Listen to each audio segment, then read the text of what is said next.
for that person who's sitting there right now listening to this, resonating with everything that we're saying, the most common scenario that I get in my clinic as a physical therapist is, the patient had the knee replacement, they've been through rehab, it's several months to a year post-op, they've been back to the surgeon, and these are surgeons that I know personally, that I respect, that I would literally refer my family to.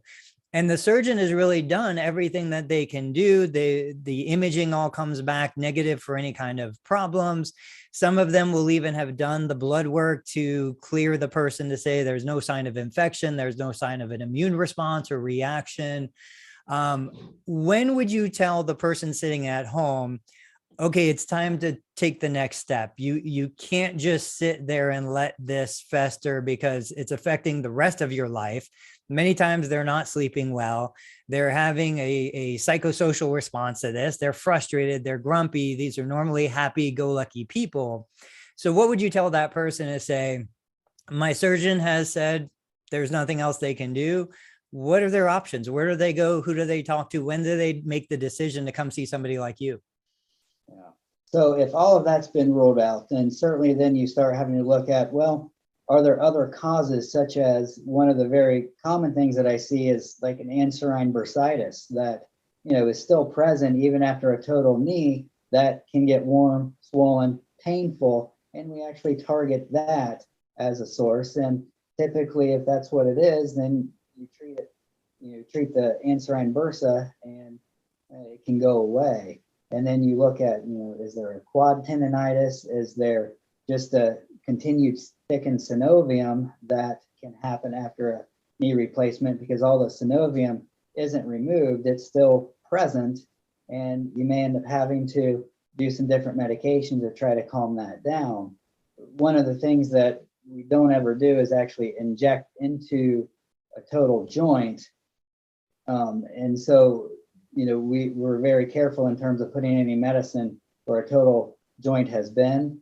So like an anserine bursa or a distal IT band, which is another common area, we're okay doing medicine in that because we're going outside the joint.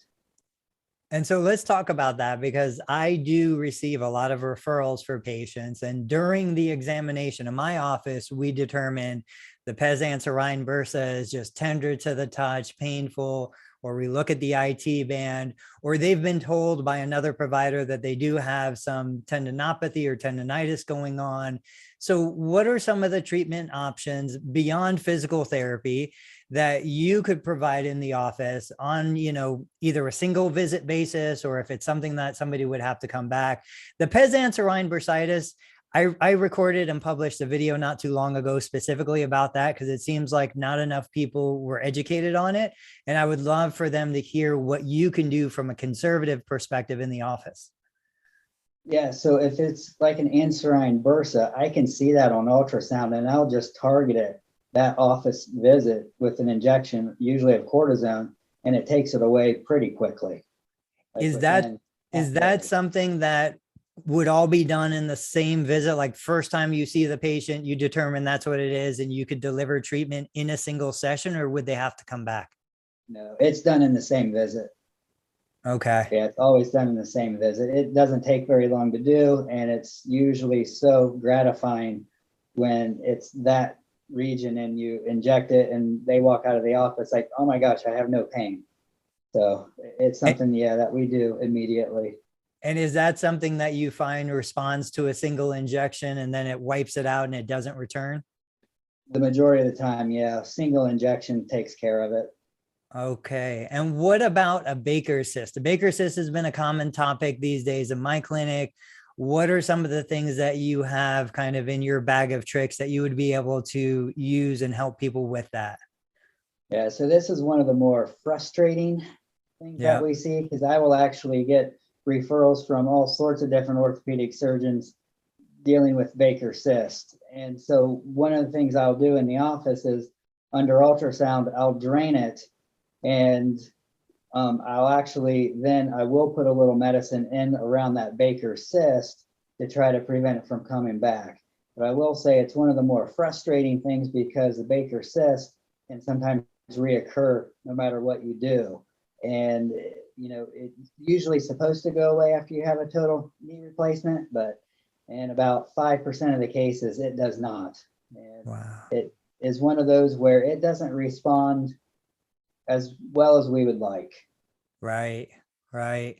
And so let me ask you then, back to when we're looking at the anatomy and the structure of the knee. What I would love to hear from your perspective as an orthopedic specialist is, so many of the tissues are disrupted during the knee replacement itself. So they're cutting through obviously the layers of the skin, the connective tissue, they're moving the kneecap over to the side, the lymphatic system. One of the things that we talk about all the time is how the lymphatic system is affected. And so perhaps some of the redness and swelling that will persist after the recovery of the knee replacements associated with just an impaired circulatory system, an impaired vascular system. Do you have any feedback or information for patients regarding that, what they can expect in terms of, is that something that ever returns back to normal? That is something that actually you can see quite often. It can take 2 years for kind of the lymphatic system to kind of regain a foothold. And a lot of times on that, we'll have folks just use thigh-high compression stockings just to try to keep some of that lymphedema down while, the new lymph system kind of, regrows and basically reroutes itself.